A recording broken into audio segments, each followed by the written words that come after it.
পুঁজিপতিরাও কিন্তু সম্পূর্ণভাবে ওই আদানি আম্বানি পতঞ্জলিদের অবস্থানটা একটা ইতিবাচক জায়গায় দাঁড়িয়ে যাবে। মানে তারাই দেশটাকে নিয়ন্ত্রণ করবে।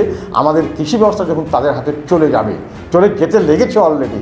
ইতিমধ্যেই আমাদের রেল, ইতিমধ্যেই আমাদের ব্যাংক, ইতিমধ্যেই আমাদের বিমা, ইতিমধ্যেই আমাদের পুঁজিরক্ষা সবটাই কিন্তু কর্পোরেট লবির হাতে এবং বেসরকারি পুঁজিপতিদের হাতে চলে গেছে।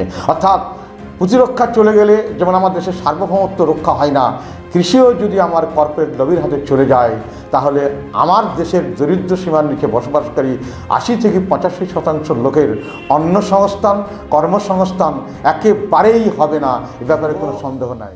ইংরেজি নববর্ষ 2021 সকলকে আন্তরিক অভিনন্দন, প্রীতি এবং শুভেচ্ছা। আজকে যে বিষয়টার উপরে আলোচনা করব সেটা অত্যন্ত স্পর্শকাতর, টাচি ম্যাটার।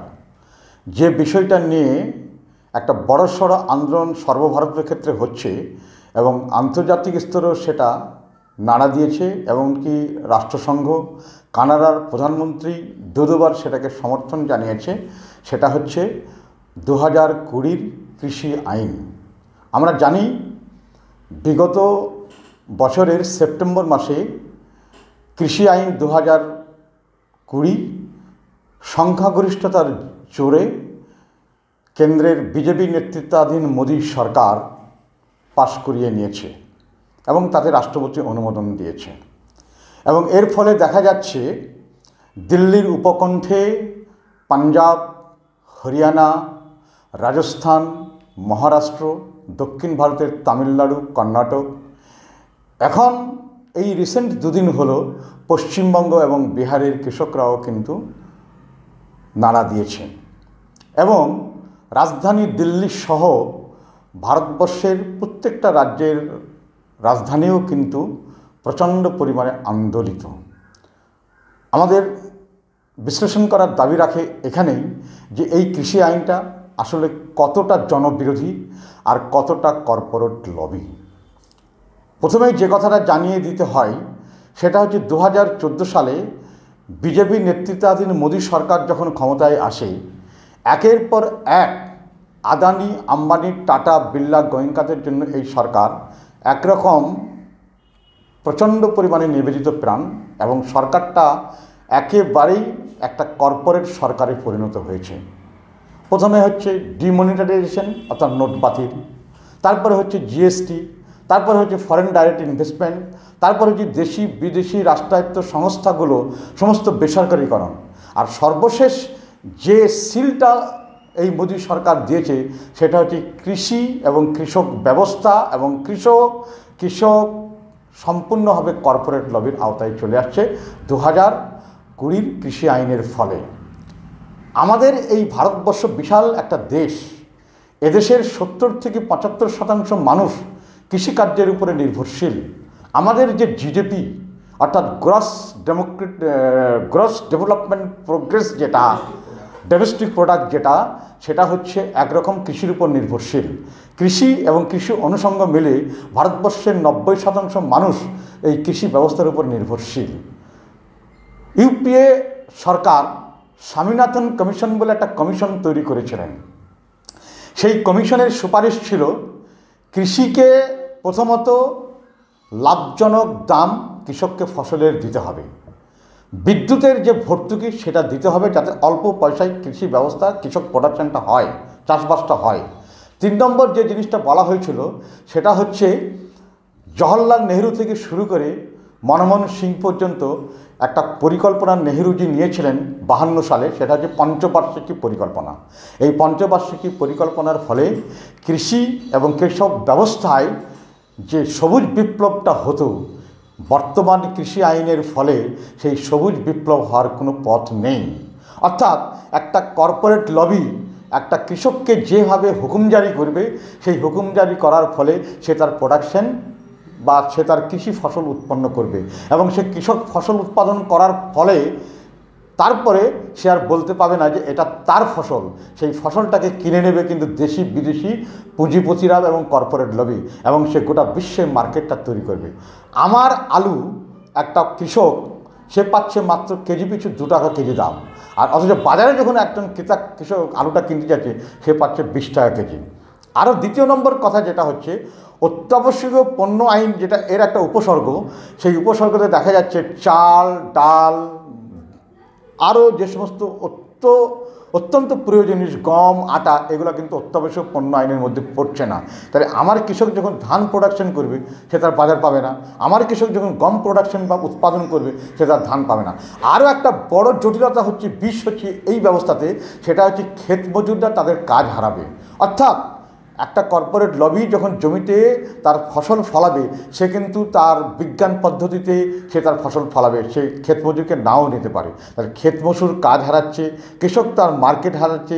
কৃষক যেভাবে আমাদের গোটা ভারতবর্ষ জুড়ে হাসেল ঘর পর্যন্ত ঢুকে গেছিলো, সেই হাসেল ঘরটাই প্রবেশ করার টোটাল ছাড়পত্রটা পেয়ে যাচ্ছে কিন্তু কর্পোরেট লবি।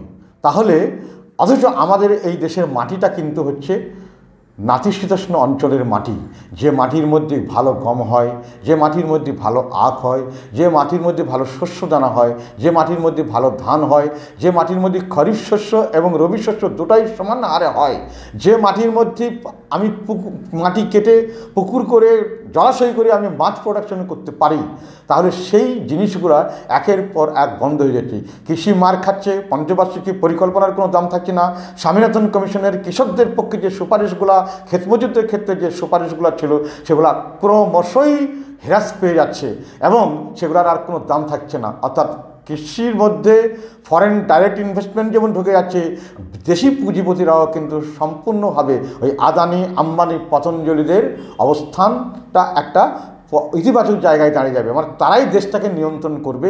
আমাদের কৃষি ব্যবস্থা যখন তাদের হাতে চলে যাবে, চলে যেতে লেগেছে অলরেডি, ইতিমধ্যেই আমাদের রেল, ইতিমধ্যেই আমাদের ব্যাংক, ইতিমধ্যেই আমাদের বিমা, ইতিমধ্যেই আমাদের পুঁজিরক্ষা, সবটাই কিন্তু কর্পোরেট লবির হাতে এবং বেসরকারি পুঁজিপতিদের হাতে চলে গেছে। অর্থাৎ পুঁজিরক্ষা চলে গেলে যেমন আমার দেশের সার্বভৌমত্ব রক্ষা হয় না, কৃষিও যদি আমার কর্পোরেট লবির হাতে চলে যায়, তাহলে আমার দেশের দরিদ্র সীমার নিচে বসবাসকারী 80 থেকে 85% লোকের অন্নসংস্থান, কর্মসংস্থান একেবারেই হবে না, এ ব্যাপারে কোনো সন্দেহ নাই। কিন্তু একটা বিষয় দেখতে হবে, মানুষই পৃথিবীতে শেষ কথা। আজকে দিল্লির উপকণ্ঠে 40 দিনব্যাপী যে আন্দোলন লাগাতারভাবে হচ্ছে, এই আন্দোলন আরও জোরদার হবে এবং এই আন্দোলনের ইম্প্যাক্ট রাজনৈতিকভাবে ইতিমধ্যেই ঘটে গেছে। হরিয়ানার নগর পঞ্চায়েত নির্বাচন, পুরসভা নির্বাচন, রাজস্থানের পঞ্চায়েত নির্বাচন, স্থানীয় প্রশাসন নির্বাচন, কাশ্মীরে জেলা উন্নয়ন সংস্থার নির্বাচন, কর্ণাটকের পঞ্চায়েত নির্বাচন ব্যবস্থায় বিজেপি কিন্তু প্রচণ্ড পরিমাণে ধরাশায়ী হয়ে গেছে। এই বিজেপি সরকার বুঝতে পারছে না যে মানুষই ক্ষমতার শেষ উৎস।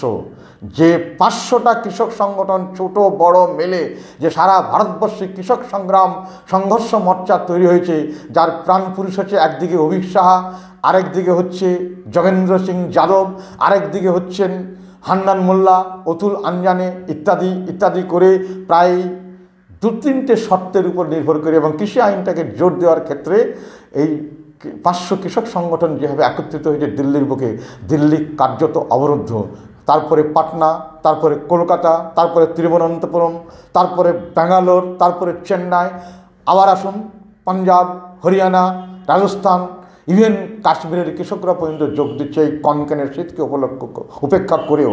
সুতরাং এই কৃষি আন্দোলন একটা বড় জায়গায় চলে যাচ্ছে এবং এই কৃষক আন্দোলন কার্যত একটা গণ আন্দোলনে পরিণত হয়েছে।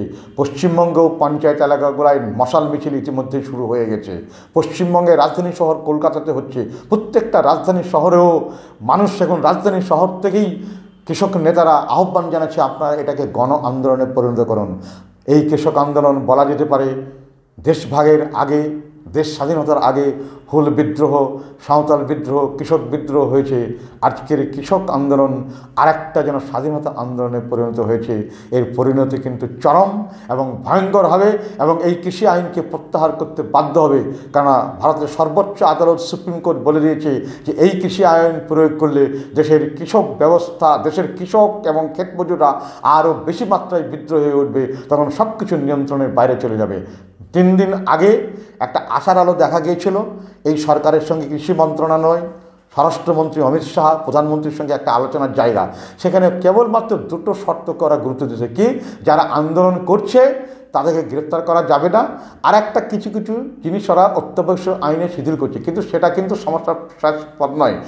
সমস্যাটা হচ্ছে কৃষকরা স্পষ্টভাবে বলে দিয়েছে যে ক্ষেত মজুর কৃষি আইনটাকে একেবারেই বাদ না দিলে পারে তারা আন্দোলন থেকে সরে আসবে না। এখন কিন্তু আন্দোলন আরও জোরদার হচ্ছে এবং তীব্র থেকে তীব্রতর হবে। এই কথা বলে আগামী দিনের কৃষক আন্দোলন যে কোন ভবিষ্যতের দিকে যাবে সেটা ভবিষ্যতে এখন থেকে বলে দিচ্ছে।